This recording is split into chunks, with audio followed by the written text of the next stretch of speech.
안녕하세요. 오늘도 메가더 목사님이 쓰신 하나님이 전해주신 복음을 가지고 공부하겠어요. 오늘은 사과, 믿지 않는 자들이에요. 유대인들은 오랫동안 메시아를 기다려왔어요. 그리고 예수님께서는 구약 성경에 나타난 메시아에 대한 예언을 놀라울 만큼 세밀하고 정확하게 다 성취하셨어요. 그런데도 대다수의 유대인들은 예수님을 배척했고 지금도 또 여전히 배척하고 있어요. 오늘은 구약 성경에 등장하는 메시아에 대한 예언과 그리스도께서 사람으로 오신 하나님이신 것을 말하는 구약 말씀과 메시아를 고대하던 유대인들이 왜 예수님을 배척했는지 이사야서 53장 1절부터 3절을 가지고 알아보겠어요. 먼저 구약 성경에 등장하는 메시아에 대한 예언을 보겠어요. 먼저 미가서 5장 2절이에요.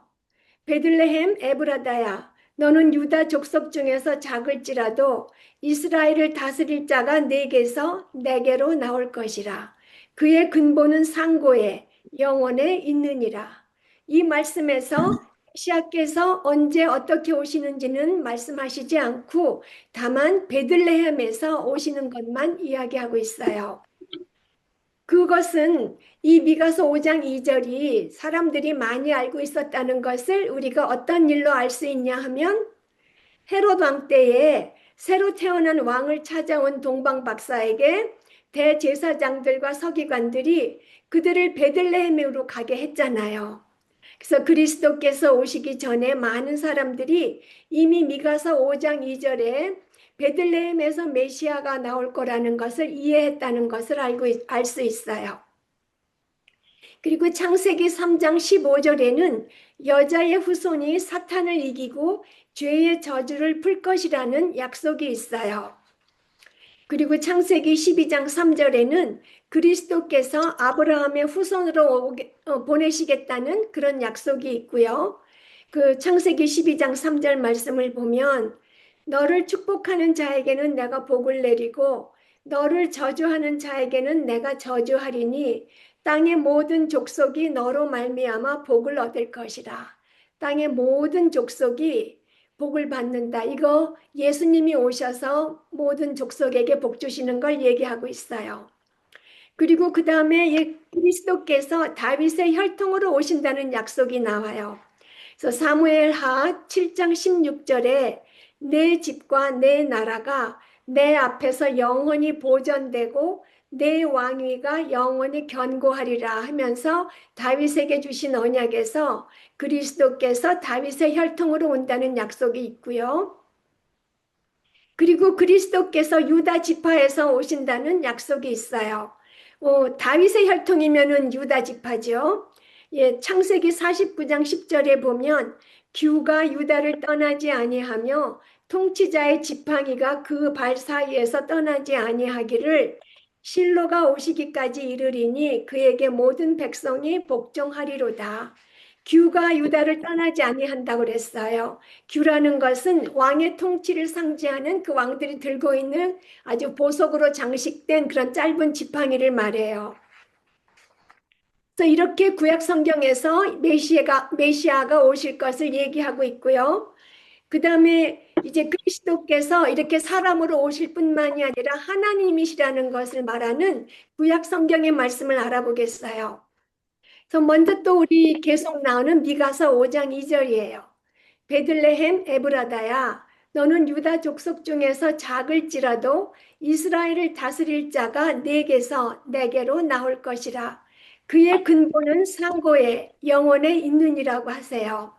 그러니까 그 메시아가 유다 족속으로 온다니까 사람이잖아요. 그런데 그의 근본이 상고에 영원에 있느니라. 그러니까 그 존재가 영원부터 계신다고 얘기해요. 그래서 미가서 5장 2절은 우리에게 그리스도의 신성과 인성을 동시에 알 수 있게 해줘요. 그리고 시편 110편 1절에 보면 여호와께서 내 주에게 말씀하시기를 내가 네 원수들로 네 발판이 되게 하기까지 너는 내 오른쪽에 앉아 있으라 하셨도다 해요. 그래서 이 시편에서 그리스도는 다윗의 자손인데 다윗이 주라고 불렀어요. 그래서 이 시편 110편 1절은 예수님의 신성과 권위와 인성을 알 수 있게 해요. 그리고 이사야서 7장 14절에 주께서 친히 징조를 너희에게 주실 것이라. 보라, 처녀가 잉태하여 아들을 낳을 것이요 그의 이름을 임마누엘이라 하리라 하셨어요.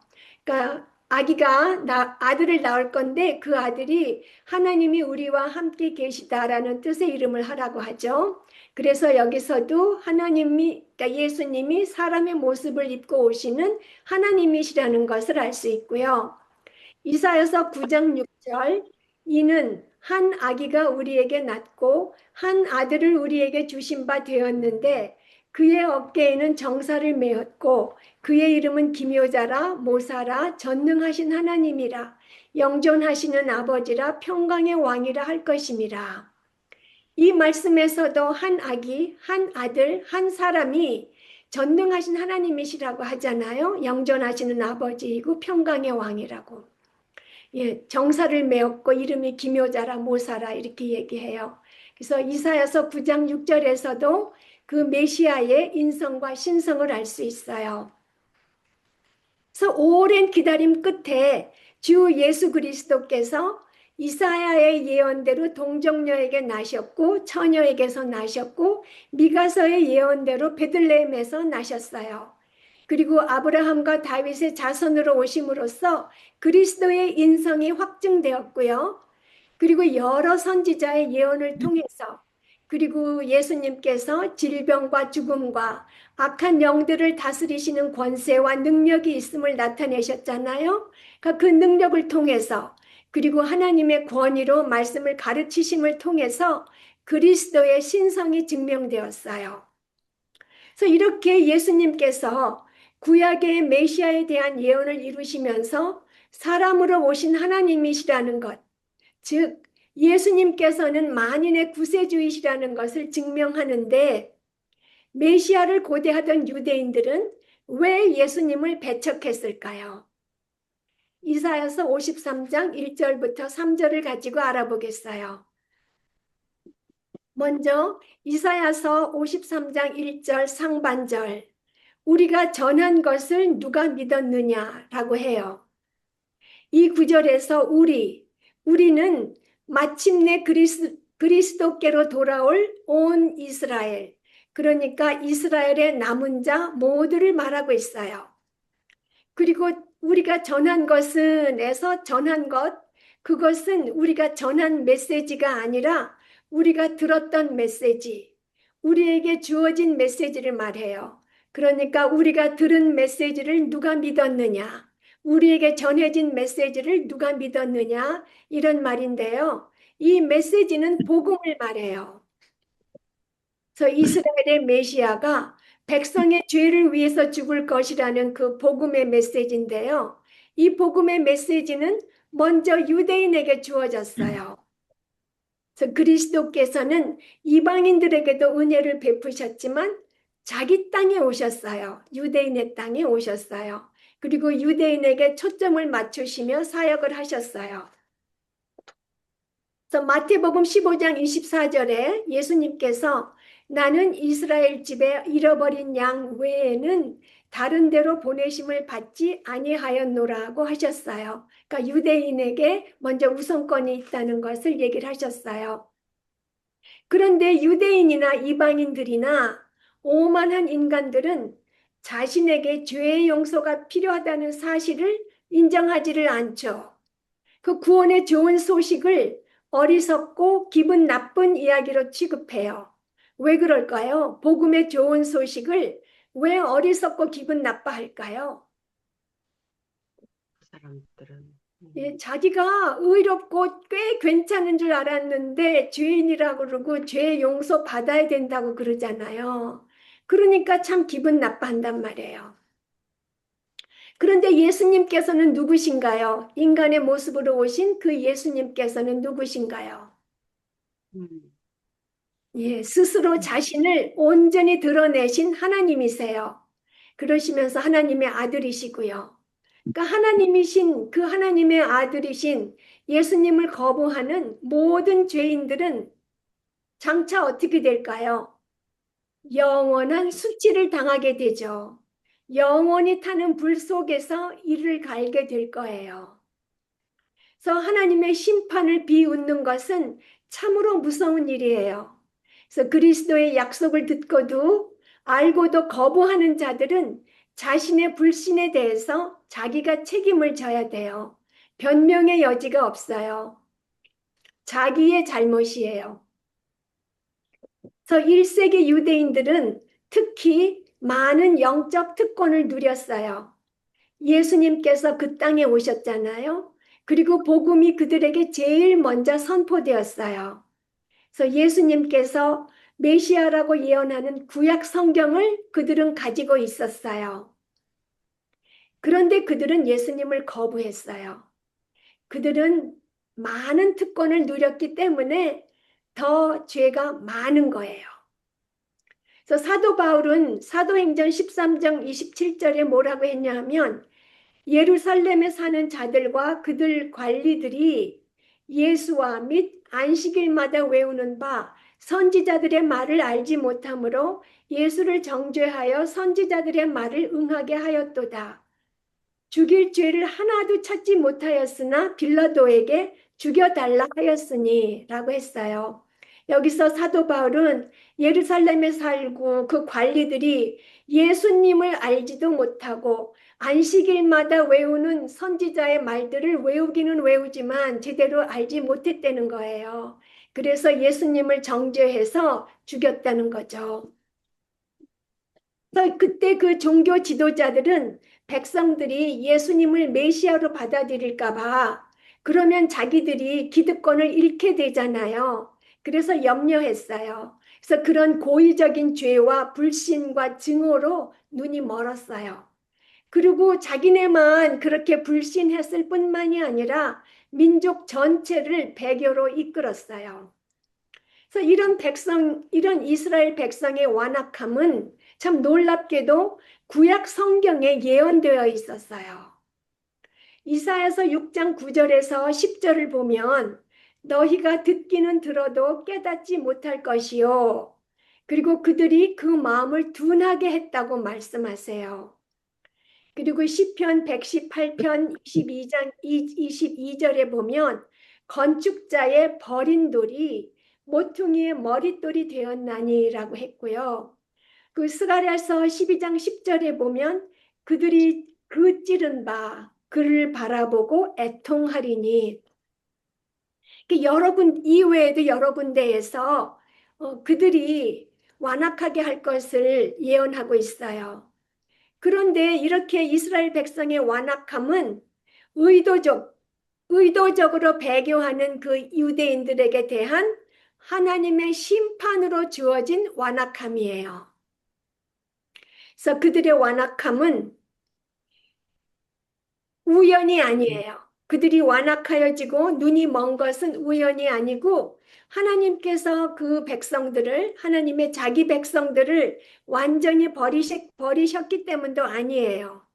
그러니까 이것은 목적이 담긴 심판이고 이스라엘의 불신과 불순종과 마음이 나뉜 것에 대한 하나님의 형벌이에요. 그러니까 하나님의 형벌로 완악한 형벌을 받은 거죠. 근데 이 형벌이 목적이 있다고 그랬잖아요. 그 완악하게 한 그 형벌의 목적은 무엇이냐 하면 이스라엘이 넘어짐을 통해서 이방인에게 구원이 퍼지게 한 거예요. 그리고 또 그로 인해서 이스라엘이 시기해서 결국 회개하고 구원에 이르게 하려는 것이 그 형벌의 목적이에요. 그래서 이 형벌은 심판과 동시에 회복이 목적이에요. 그리고 하나님의 주권이 강조되죠. 그래서 로마서 11장 25절에 보면 이방인의 충만한 수가 들어오기까지 이스라엘의 덜어는 우둔하게 되었다고 하시고요. 로마서 11장 11장 11절 하반절에 보면 그들이 넘어짐으로 구원이 이방인에게 이르러 이스라엘로 식이 나게 함이니라고 하셨어요. 그래서 이 완악하게 하는 그 형벌은 심판인 동시에 회복이 목적이고 하나님의 주권이 강조되는 거예요. 그래서 이스라엘의 완악한 거부조차 하나님의 예언과 계획을 성취하고 하나님의 역사는 계속되고 있어요. 이제는 이사야서 53장 1절의 하반절 말씀을 알아보겠어요. 여호와의 팔이 누구에게 나타났느냐? 이 구절에서 여호와의 팔은 하나님의 능력을 말해요.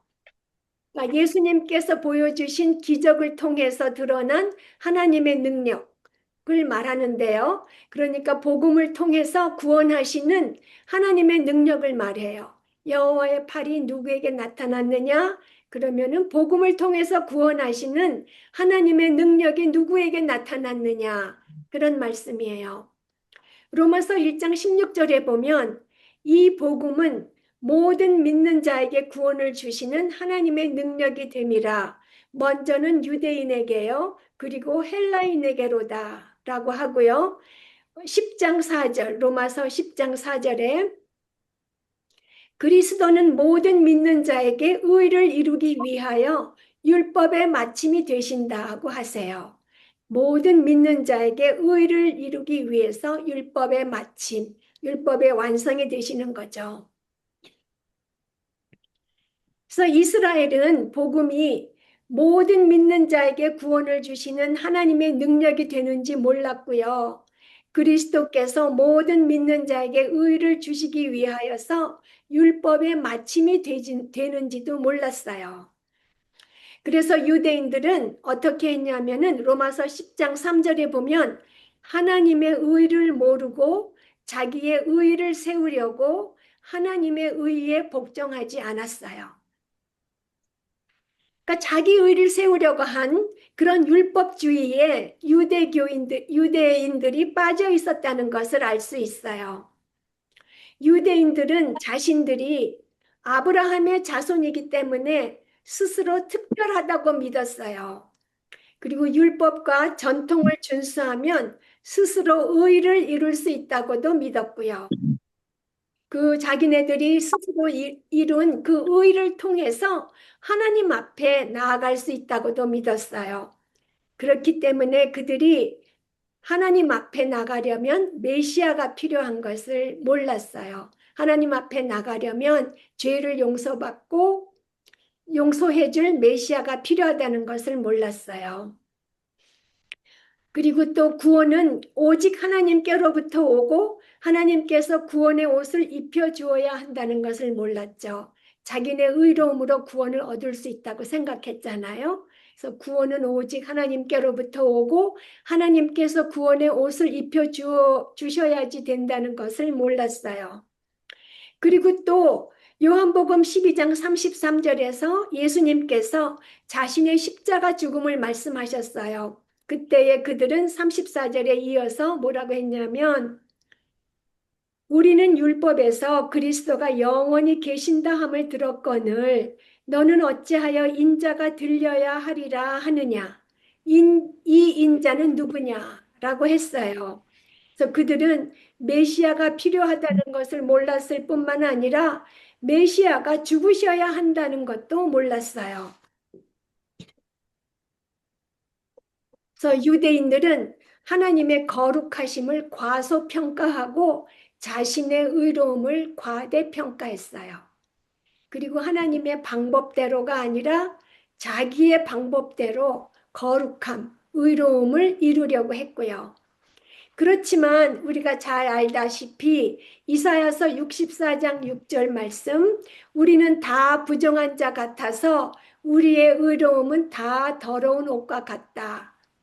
그렇기 때문에 우리의 행위는 이기적 동기와 죄악된 욕망으로 얼룩져 있고 주를 향한 순전한 사랑이 없어서 우리가 스스로 생각하는 그 의로움으로는 하나님 앞에 우리가 나아갈 수 없어요.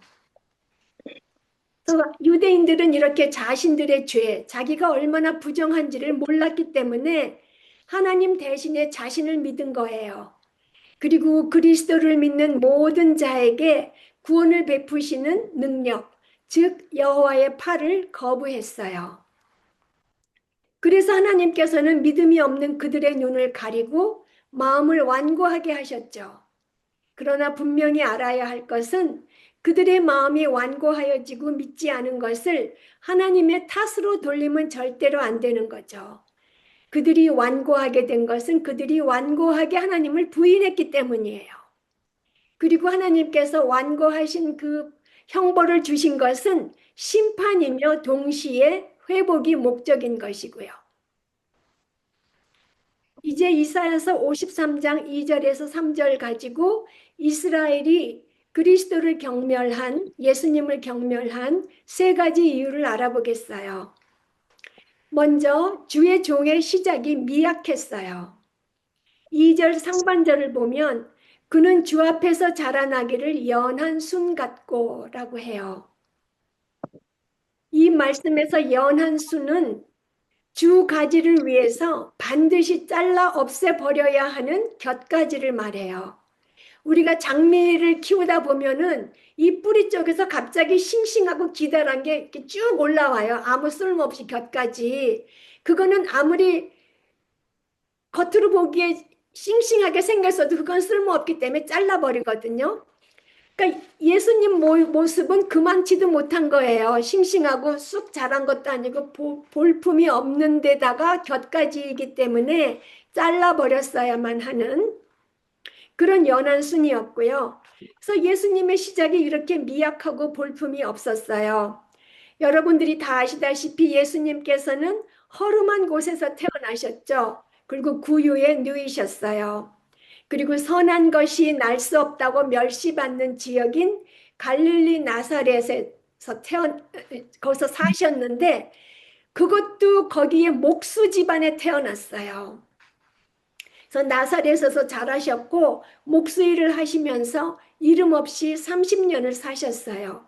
이렇게 볼품이 없었어요. 내놓고 말할 게 없었어요. 그리고 예수님은 영광스러운 정복자 메시아와는 정반대 모습이셨어요. 2절 하반절 마른 땅에서 나온 뿌리 같아서를 보면은 마른 땅에서 나온 뿌리라는 것은 마른 황무지에서 나온 뿌리를 말하는데 누가 심은 것이 아니에요. 그러니까 아무 관심도 없고 그냥 밟아버리거나 꺾어버리거나 해도 아무 상관이 없는 그런 뿌리를 말해요. 그래서 그 당시 유대인들은 정복자 메시아를 기다리고 있었잖아요. 정복자, 영광스러운 정복자를 기다리고 있었는데 그렇게 마른 뿌리 같은 예수님의 모습으로 그 사람들이 예수님을 메시아라고 알아볼 수가 있었을까요?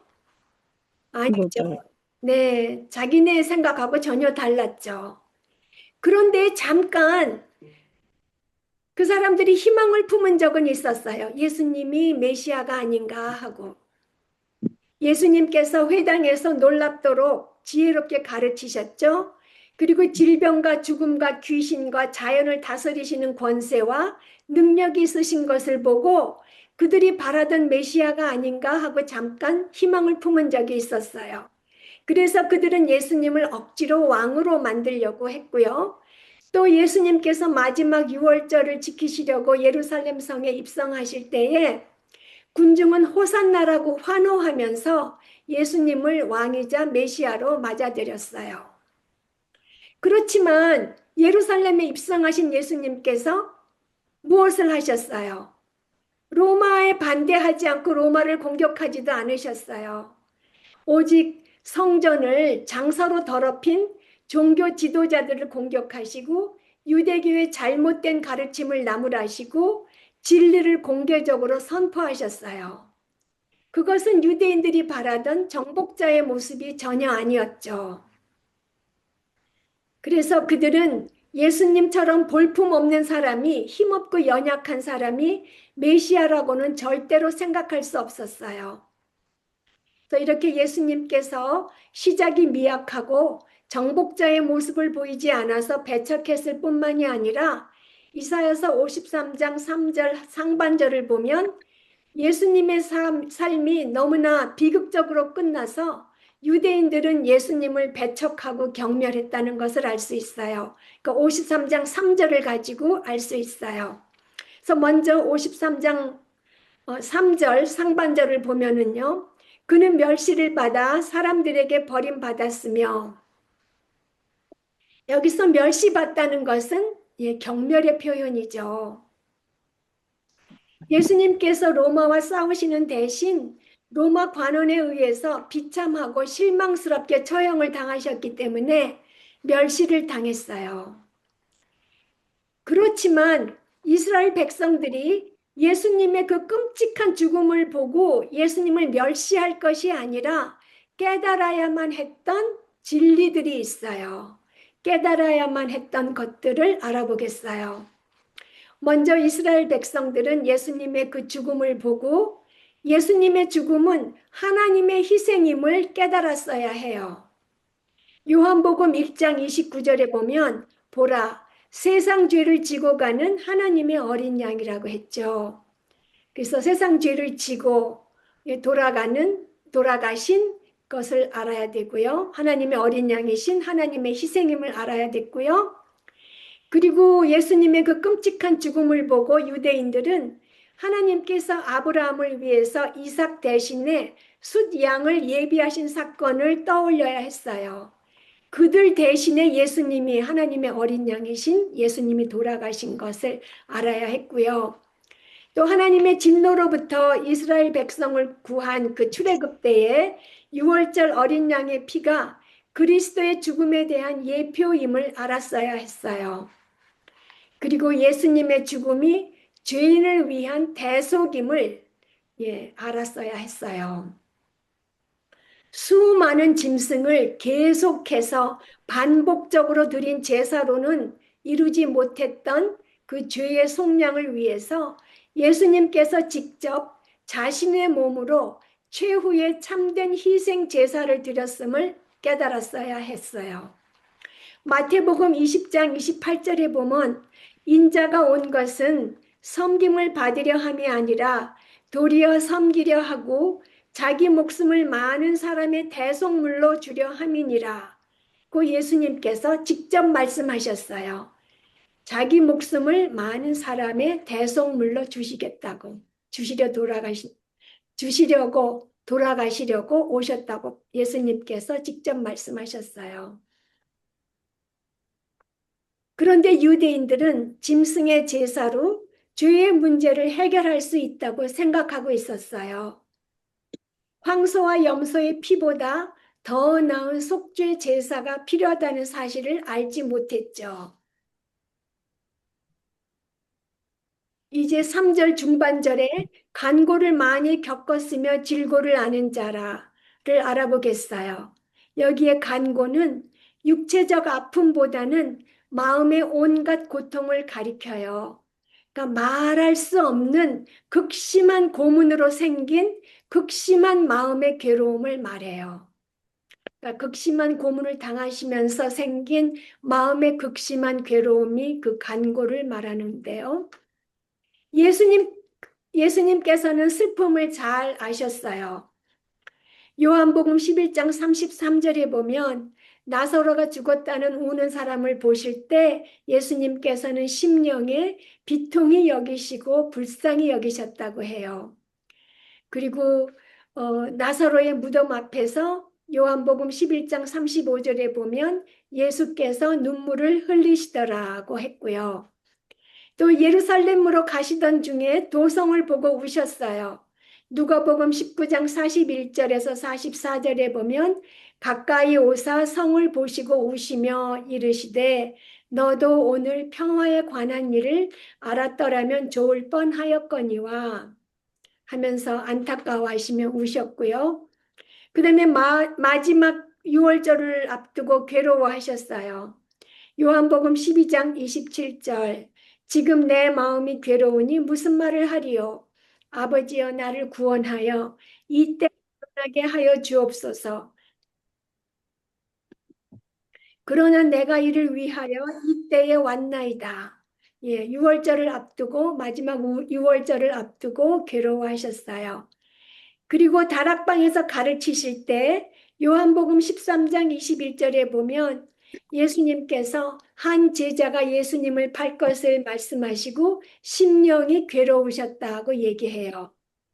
그리고 배신당하시던 밤에 동산에서 슬퍼하셨어요. 마가복음 14장 33절에서 34절을 보면 베드로와 야고보와 요한을 데리고 가실새 심히 놀라시고 슬퍼하사 말씀하시되 내 마음이 심히 고민하여 죽게 되었으니 너희는 여기 머물러 깨어 있으라고 하셨어요. 예, 마음이 심히 슬퍼하셨다고 돼 있죠. 그래서 이렇게 예수님의 몸과 영혼이 겪는 고통이 너무나 극심했기 때문에 사람들은 예수님의 얼굴을 외면했어요. 우리가 지난주에 배웠듯이 이사야서 52장 14절에 전에는 그의 모양이 타인보다 상하였고 그의 모습이 사람들보다 상하였으므로 많은 사람이 그에 대하여 놀랐거니와 예수님께서 겪는 고통이 너무나 극심해서 그 모양이 타인보다 상하였고 그 모습이 사람들보다 상하여서 많은 사람들은 예수님의 얼굴을 외면했어요.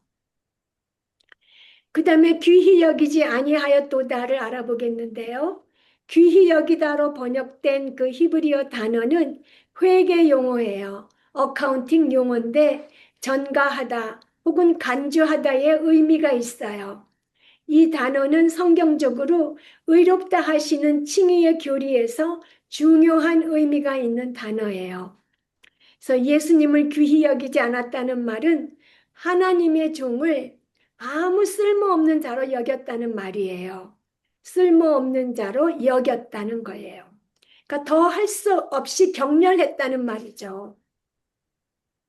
그래서 예수님의 시작이 미약하였고 예수님의 사역은 정복자 메시아를 기다리던 유대인의 기대와 부합하지 않았고 그리고 이스라엘의 원수에게 고통을 안기는 대신 십자가 위에서 고통을 당하시고 돌아가신 예수님의 모습은 그들이 기대한 메시아의 모습과 전혀 맞지 않았어요.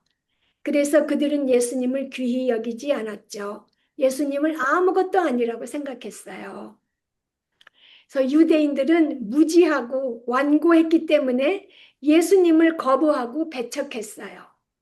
그렇지만 언젠가 유대인들은 돌아와서 메시아를 믿지 않은 죄를 인정하고 죄를 고백할 것이에요. 그래서 예수님을 메시아로 받아들이고 이사야서 53장에 고백을 하게 될 것이에요. 기도하시겠습니다. 하나님의 어린 양이신 예수님, 저희들의 주홍 같은 죄는 오직 하나님의 어린 양이신 예수님의 보혈로만 씻어질 수 있습니다. 저희들의 죄를 지시고 대신 돌아가심으로써 단번에 모든 죄를 사하시고 씻어주신 예수님께 감사드리며 예수님을 저희들의 구세주이시며 주님으로 모십니다. 성령님이 아니시라면 저희들이 어떻게 복음을 믿을 수 있었을까요? 저희들이 복음을 이해하고 예수님을 믿게 하여 주신 성령님께 감사드리며 구원에 대한 하나님이 다 이루어지고 유대인의 남은 자들이 구세주께 돌아올 날을 고대합니다. 주여 어서 오시옵소서. 예수님의 이름으로 기도드렸습니다. 아멘.